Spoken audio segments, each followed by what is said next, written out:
Hey guys, it's October 6th, and I just want to talk about a few things today. Real quick, I'm just going to give you not that any of you are interested, I want to give an update because I've talked about my health. So, I've seen all the specialists and I've had all the testing, and the lung function test showed that I have restricted lung disease. There's multiple things that can cause it. Valley fever is one of them, but also secondhand smoke and smoking and environmental, etc. So I grew up in a home of smokers. That could have been one. I partied and smoked. That could have been two. And I've had valley fever. So, uh, from what I understand, I've got about 62% of lung capacity. So I'm on an inhaler for that. Not that it can't be reversed, so it just helps my lungs open up and get a deeper breath. Then I saw the neurologist, and he asked about my sleeping patterns, and I told him I really don't sleep during the night. And so step one is to get me sleeping. So he gave me a prescription, and I'm on 12.5 milligrams, and I think it's called I don't really know, Segregol or something like that. I don't know. I just started it a week ago, and I slept the first 3 nights, and the last 2 nights I've been up at 3.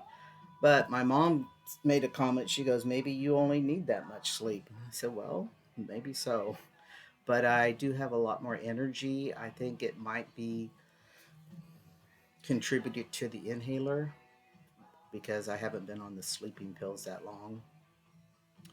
I've been able to go out and work outside, and I've been able to do my yards without taking major breaks, and that has made me feel good.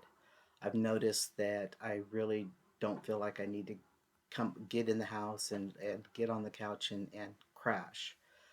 However, I still have to get off my feet. So anyway, but I don't crash, and so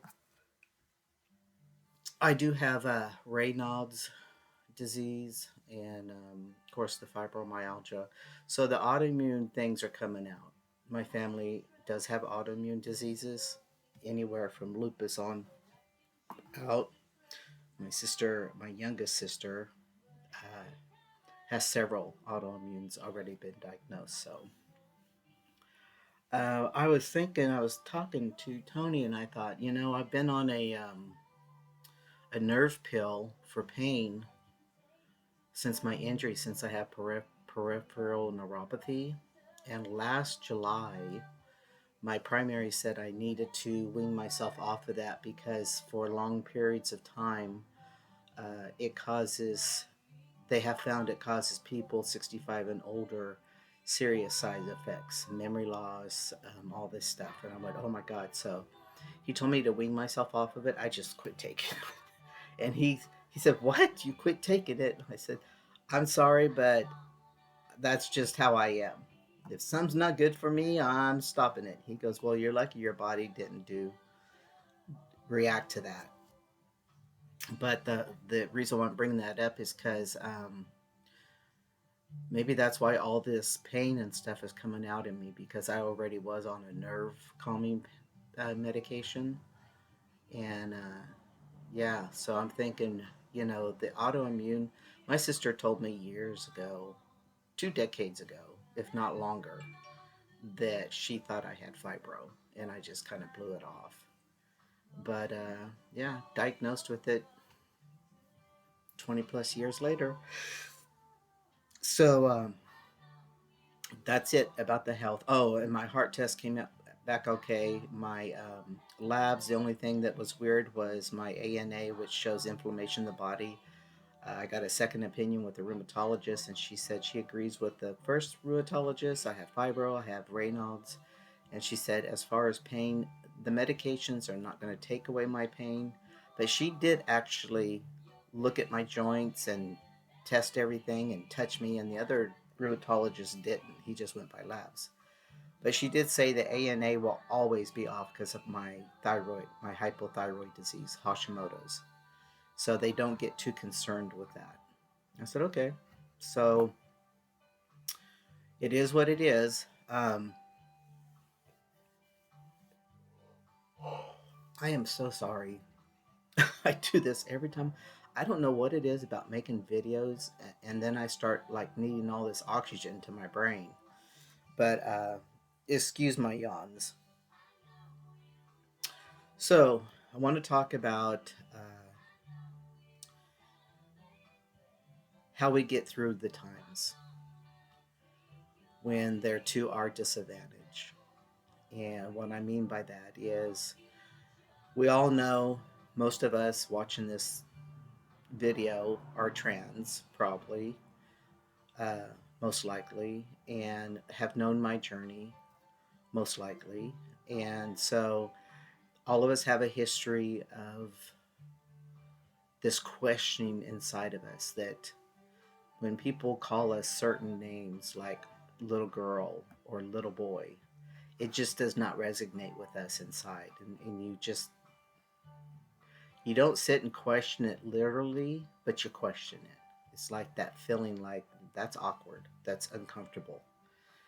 And we grow up, most of us.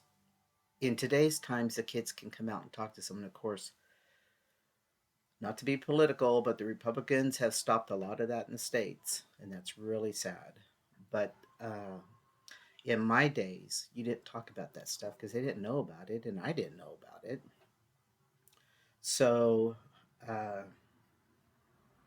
it was just something not talked about. So it made the journey harder. It made it, you either survived or you became a victim.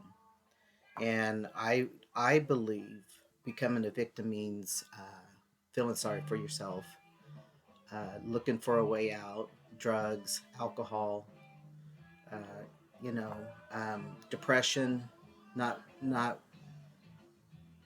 not having the oomph to fight through it, to say, hey, I'm worth this, I'm worth more than that, and just keep surviving. I My sexuality, when I came to my to opening my eyes to my sexuality, I was 18 years old, and I didn't understand why I was attracted to girls. And but I chose to live the gay life. I don't like the L word because I never considered myself an L, because I fit into that world better than I did in the heterosexual world.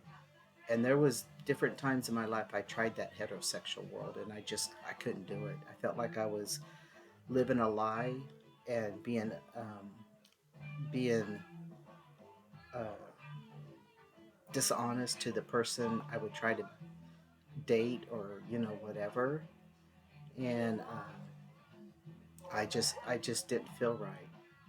But when I found the person that opened up my sexuality, and it was same sex, that world opened up. When I found other people like me that was drawn to the same sex, uh, I just was so much comfortable.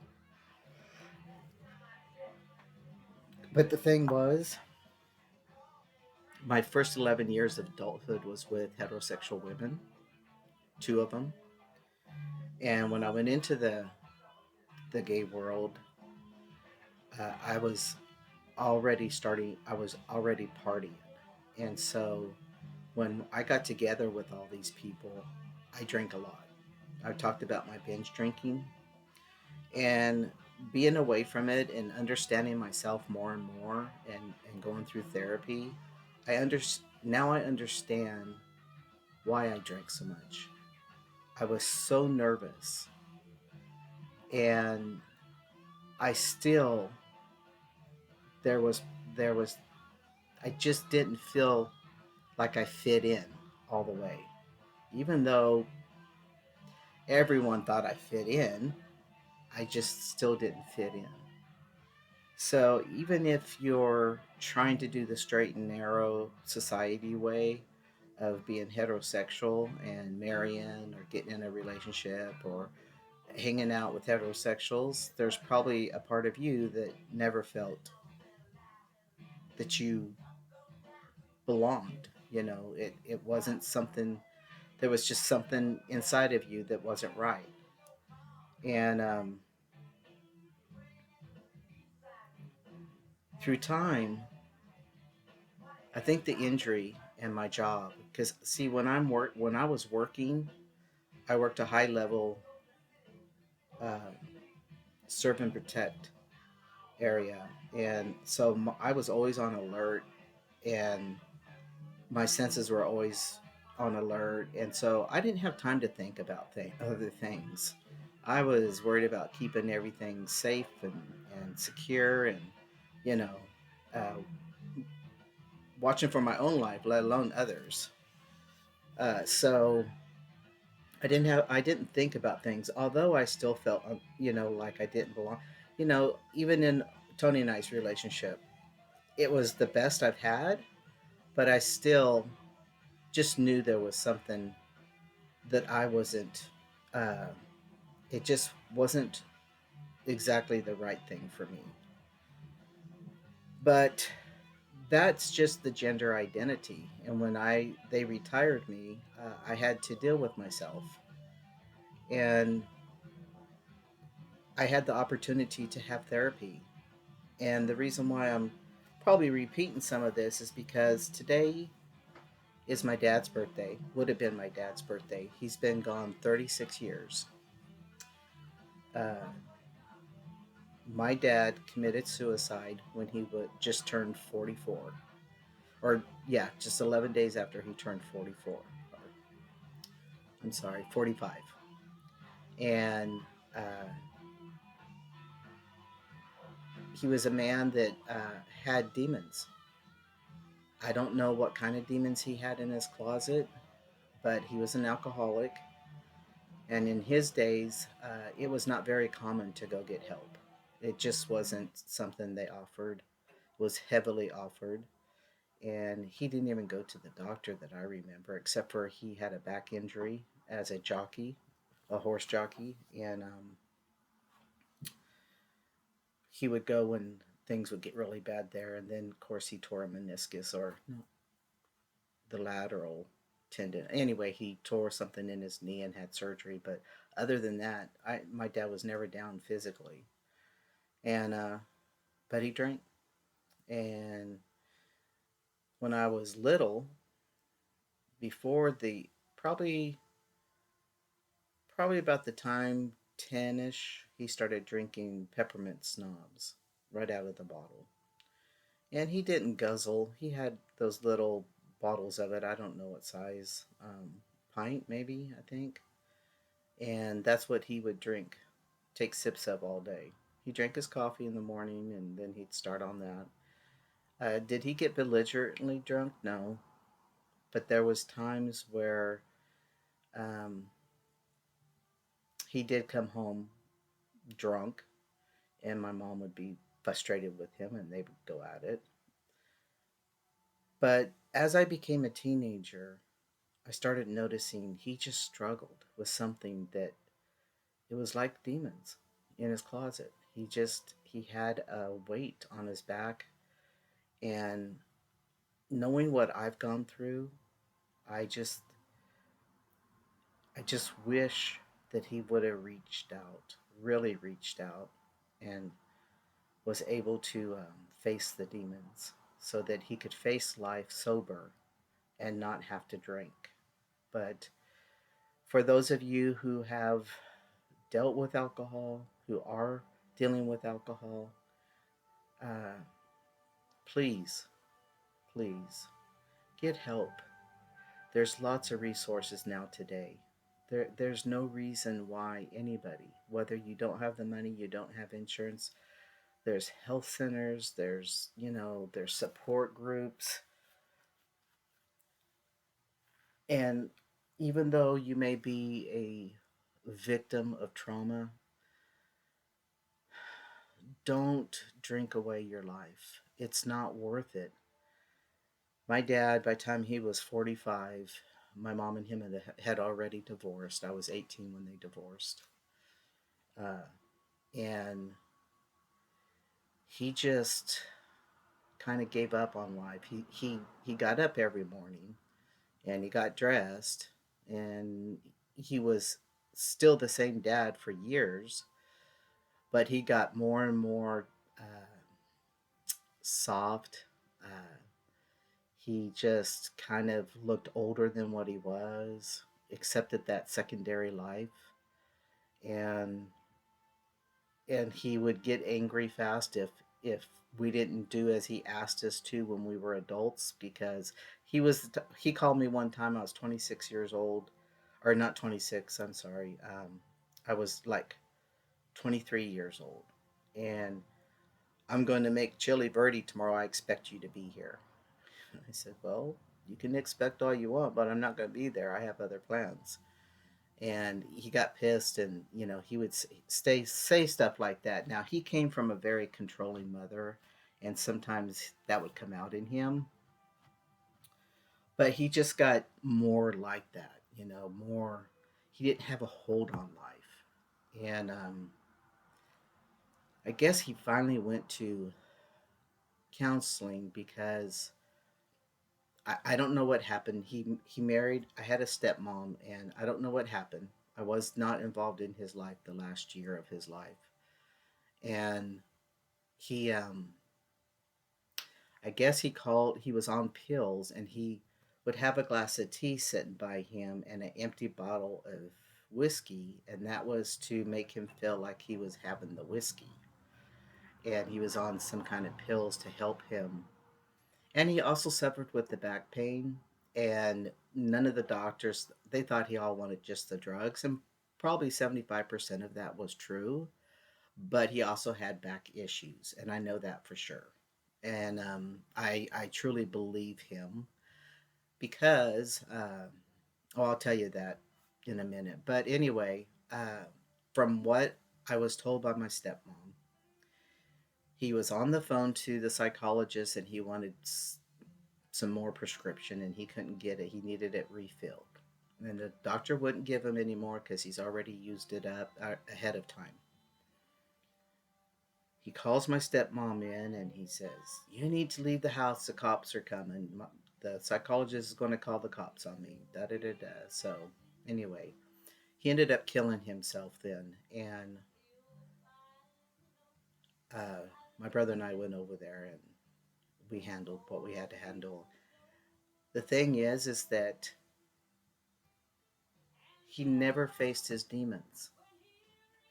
And I just wish he would have had that opportunity, that he lived in a different time, because he had a lot to offer. My dad, you know, um, he taught me a lot of things, and he taught me how to survive. My mom and him both did. But I want you to think about life, and life is a gift. Yes, sometimes life sucks, and sometimes we get handed a bad rap. You know, uh, you can feel like a victim of having gender identity, but it's not going to get you anywhere.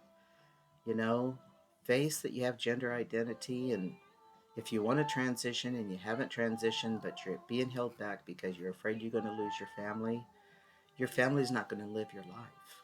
And in that sense, if you're drinking or doing drugs because you're afraid to transition and because you're depressed because of your family, look what you're doing to yourself. And the answer isn't, well, I'm just losing my life here in front of me. I might as well just give up and end my life. No, that's not the answer either. Because we're given a breath of life every day, a precious breath of life every day, to live another day, because there is a lot of happiness and sunshine in the world, even though around us seems so gloomy, so dark, so violent, so bad. In your little world, in my little world, we can make it happy. I'm at peace with my gender identity. I'm at peace with the 30 years I lived as a gay person because I followed my heart and I got to be, excuse me, I got to be happy. I got to grow towards happiness. But what I have now is total peace and content. And that's not because Tony and I have this great relationship. We have a good relationship and we don't fight, but it's not because of her. It's because I transitioned. It's because I became my authentic self. And when I look in the mirror every day, Tony's not beside me looking in the mirror. I have to deal with that by myself. I have to love and like who I see in that mirror. So if any of you are struggling and feel like you can't transition, Tony told me, because I think I probably would have transitioned anyway, but I did ask her, if you don't want me to do it, I won't do it. I would have eventually done it because it would have. And she said, well, why would I keep you from being yourself? How selfish is that of me? And she loves all the changes, and I'm very fortunate. Some people won't, some partners won't. Some partners who are, and usually, well, not usually, but most that I know of trans men are in a gay relationship. And a lot of the lesbians can't handle a man.